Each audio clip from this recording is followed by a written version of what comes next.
Ok.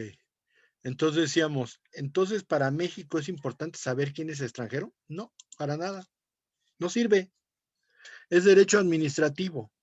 Y como derecho administrativo, pues está muy bien tener la regulación y la migración y la inmigración y la inmigración y que hay que controlarlos, pero fuera de eso, de en materia de derecho internacional privado, no tiene ninguna importancia. Es más, sirven para dos cosas, para nada y para, bueno, para lo otro.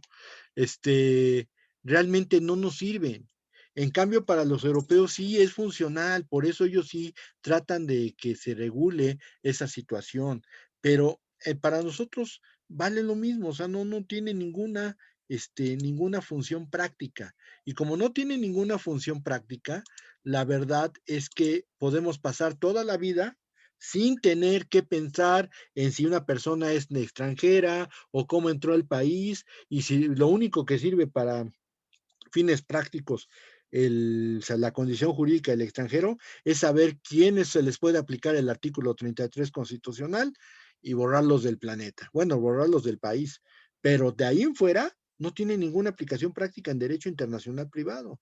Entonces, lo que sí queda claro que es parte del derecho internacional privado son estos dos, los conflictos de leyes y los conflictos de competencia judicial, que, oh sorpresa, pues son los mismos que estudian la teoría anglosajona.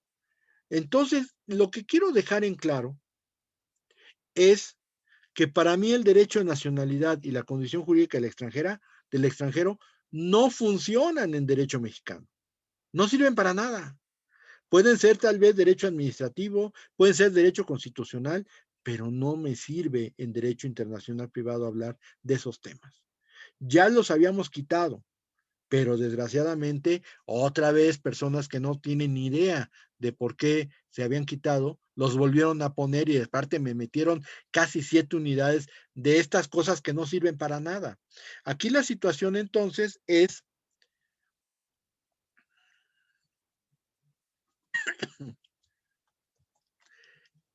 la doctrina alemana se transmite a Francia. En Francia es copiada por los códigos napoleónicos y por eso fue trasladada a México, que siguió los códigos napoleónicos desde los años 1800. Entonces, de Alemania salta a Francia, de Francia salta a México. Y sucede esto. El problema es que de ser un país en donde la doctrina francesa se aplicaba, porque desde inicios de la Universidad en México de 1900, los años finales de los 20, la materia de Derecho Internacional Privado se estudiaba con el libro Principe o de Droit International Privé de J. Penny Boyer. Ese libro viene desde 1905. Y el libro de Niboyet se tenía que estudiar directamente del francés porque hasta los años 50 se tuvo una traducción en inglés, en español, por una editorial argentina. Después de eso, todavía hasta los años 70 se manejó el mismo libro de J. Penny Boyer sobre principios de derecho internacional privado. Y la pregunta que todos nos hacemos es, ¿y cómo es posible que una doctrina que viene desde 1905 se haya estudiado en México hasta cercano a los años 70? Pues en 1968 ya habían escrito algunos autores antes. Alberto G. Arce hizo un manual pequeño de Derecho Internacional Privado, pero la verdadera obra que cambió toda la estructura de la materia en México es el Derecho Internacional Privado de Carlos Arellano García. Esa es la primera obra.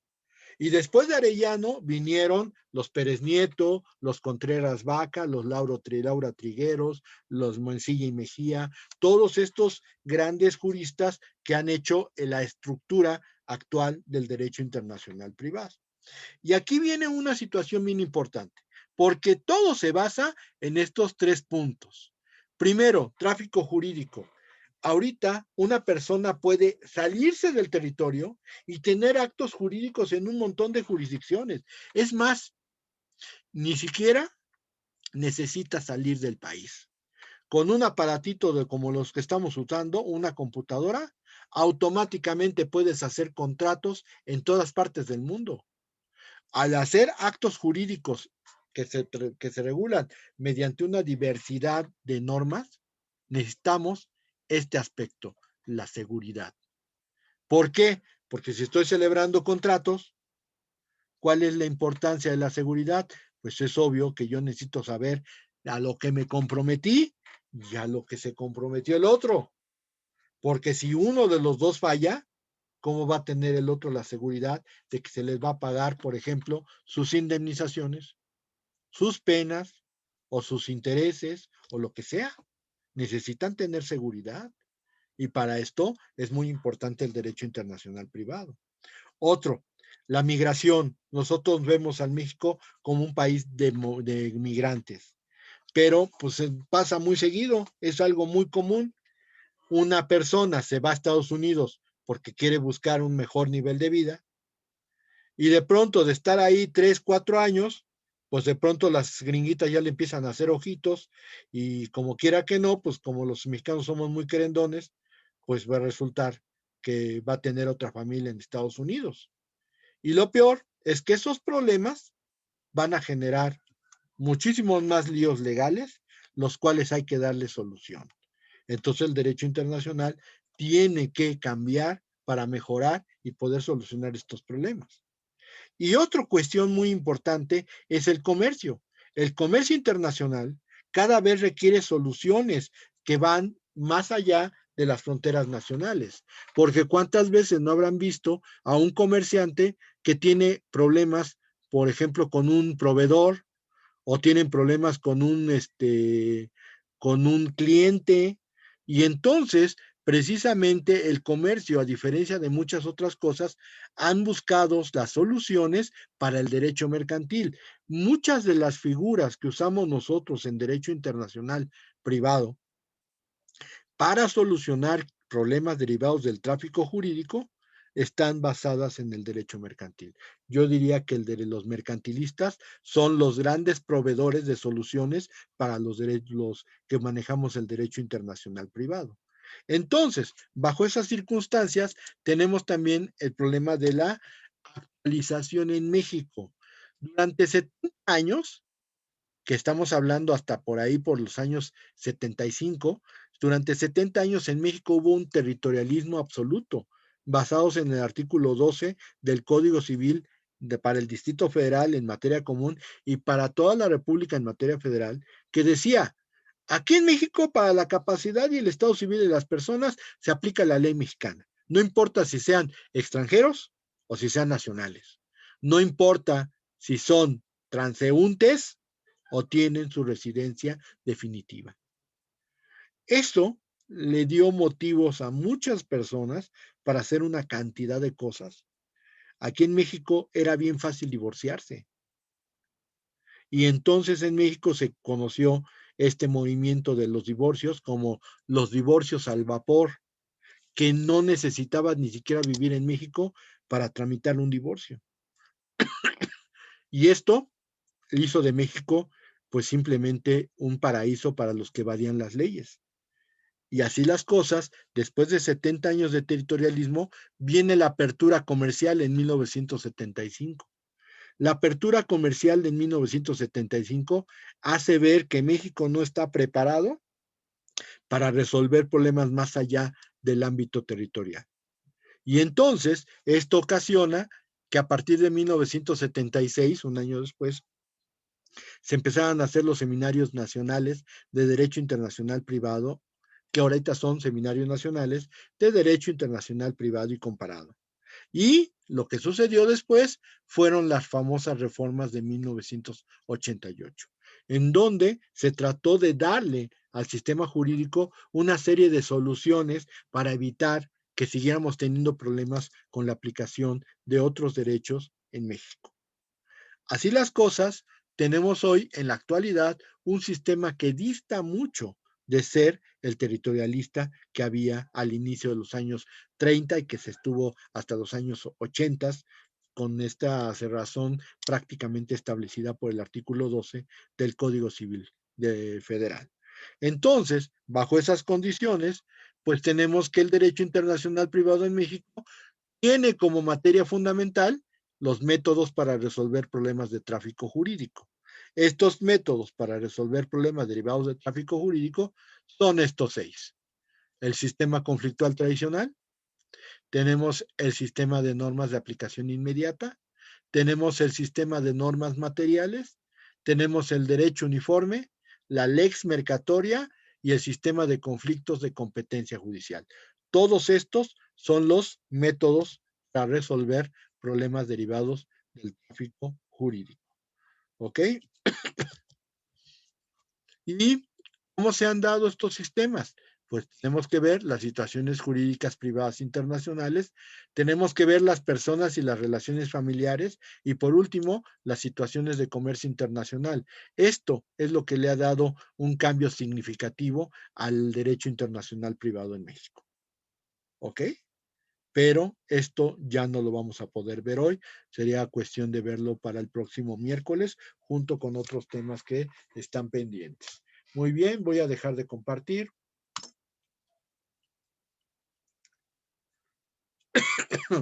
Y, a ver, preguntas. Pueden usar el chat para preguntas, ¿eh? O levanten su mano, a ver qué les puedo contestar. Nadie ha levantado la mano. Nadie ha puesto preguntas en el chat. No hay ninguna pregunta. Todo ha sido claro y pristino como el agua. A ver, Segundo Pérez levantó la mano. Dígame. Sí, yo tengo una duda con respecto a lo de los cuestionarios. Oh, Dios. Sí, Es dígame. que no había tenido clase con usted, entonces me resulta como un poquito confuso toda esa parte. Ok. Los cuestionarios, usted los va a subir al SEA y ahí es donde los vamos a ir contestando, Contestando, ¿ok? pero no lo va a Ah, contestar ok. como usted quiera, sino que va a ser Ah, sí, subir el obviamente de acuerdo al cuestionario equipo. de su equipo. Y entonces yo Ah, lo ok. voy a calificar conforme al cuestionario del equipo. Si hay algún error, al único que le doy retroalimentación es al coordinador. Si ustedes empiezan, ¿por qué me puso mal esta? Hablen con el coordinador, a él tiene la retroalimentación de en qué le falló. ¿Sí? Muchas veces son respuestas insuficientes, dicho de otra manera que les faltó, o pueden ser errores graves de redacción. Una de las cuestiones que a mí me encantan de ustedes es que dicen, es que cuando hay protesta, pues cuando se protesta, pues no, ahí está mal. Pues como cuando se protesta, pues entonces también renuncias cuando renunciamos y notificaciones cuando notificamos, ¿no? Pues eso no da ningún sentido. Tienen que aprender a definir las cosas con otras palabras para poder decir qué es lo que quieren, qué es lo que significa. Ese es el punto. Entonces, yo por eso ahí les sugiero que son 6 pares de ojos en cada equipo, bueno, algunos menos, pues por favor, utilícenlos. No es de que ya hicieron el trabajo, ya me lo voy a pasar de pachanga. No, es su trabajo también. Por lo tanto, tienen toda la necesidad y obligación de revisar sus trabajos. Eso es fundamental. ¿Ok? Espero le haya contestado. ¿Alguna otra pregunta por ahí? No hay preguntas. Ole García Olascuaga levantó la mano. Dígame, García. Profesor, si México abrió sus puertas al comercio en 1975, ¿significa que no formó parte del GATT? Sí formó parte del GATT, pero ya en los años 80. Ah, Y el GATT, acuérdese usted que cambió a la Organización sí, Mundial a de la Comercio en Organización Mundial de 94, Comercio. pero Sí. sí fuimos parte del GATT, pero ya entrados los años 70, 80, perdón. En 1975 hubo una cantidad de tratados interamericanos de tipo comercial que se celebraron y que se empezaron a incorporar a la legislación mexicana. Pero sí fuimos parte del GATT, creo que si no mal recuerdo, en 86 fue la admisión de México al GATT y a partir de ahí ya empezamos a tener mayores convenios internacionales de tipo comercial. Acuérdese usted que también en el 94 se firmó el Tratado de Libre Comercio. Pero sí, no, sí fuimos parte del GATT, pero no desde el inicio. Eso sí. Para los que no saben qué es el GATT, es el Acuerdo General sobre Aranceles y Comercio, que fue fundamental para establecer un comercio global Yo antes del GATT no podía comprar tenis Nike en cualquier parte. Los tenía que ir a comprar en Tepito de contrabando. A partir de que se aprobó el GATT, ya pudieron entrar los tenis Nike a México y podías comprarlos en cualquier cadena de mediano prestigio. O sea, eso ya fue algo fundamental. Muy bien, García, si ya le contesté, le baje su manita para darle oportunidad a otra persona que quiera preguntar. A ver, ¿alguna otra pregunta?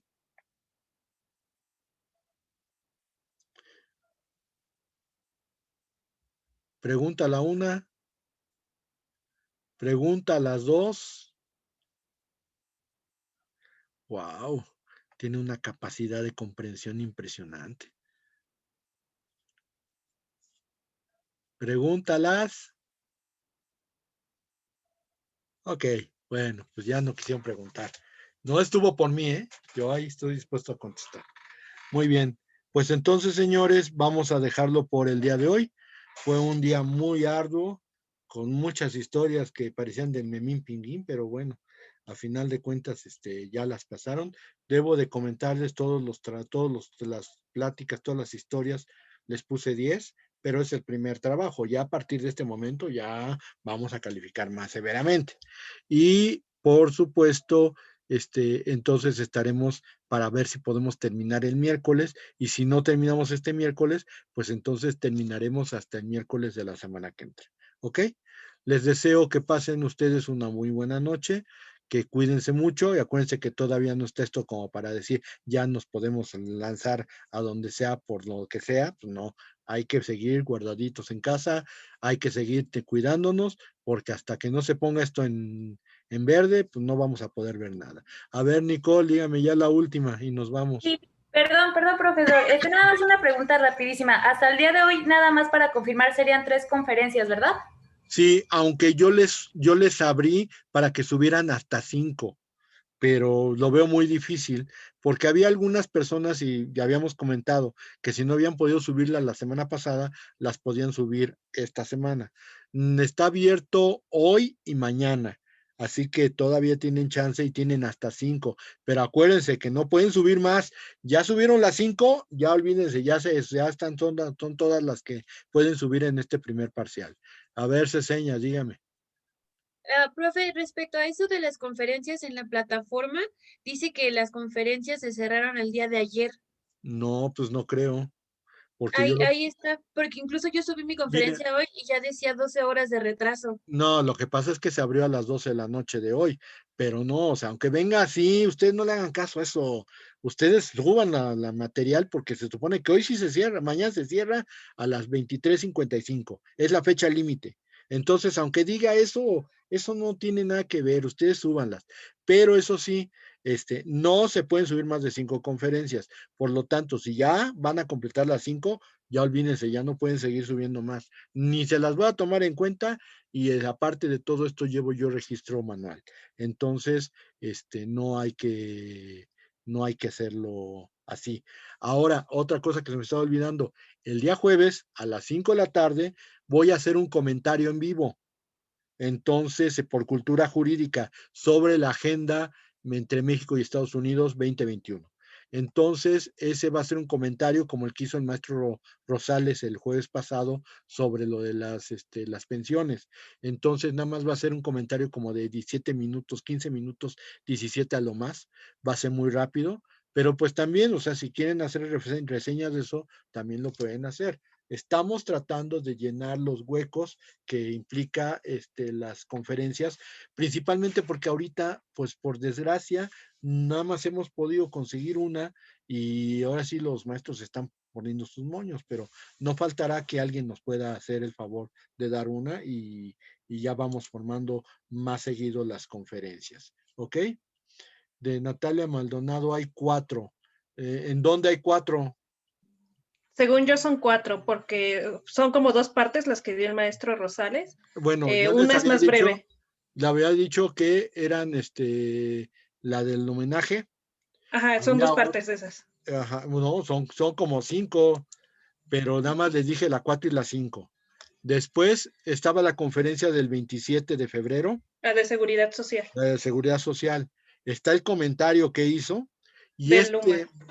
Y el jueves que entra, el jueves del 18 de marzo, va a haber una con Jorge Loyo a las 9 de la mañana, pero les recuerdo, aunque se grabe a las 9 de la mañana o aunque se pase a las 9 de la mañana, recuerden ustedes que ya está grabada y por lo tanto la pueden ver en el momento en que ustedes quieran. ¿Ok? Y viene mi comentario el mismo jueves, este jueves, mi comentario de 15 minutos sobre la agenda bilateral entre México y Estados Unidos. ¿Ok? Bueno. Disculpe, entonces la última plática que dio el maestro Betancourt de 17 minutos, ¿sí la cuenta como conferencia? Pues si hacen una buena reseña, yo creo que cuando mucho les va a salir 2 hojitas, con mucho gusto, yo no tengo problema. Ok, gracias. Nada más que eso sí, pues nada más el problema es que nada más tienen derecho a 5, de tal modo que si por alguna razón ya completaste las 5, pues ya no tienes otra opción más, ya completaste lo que tenías que hacer.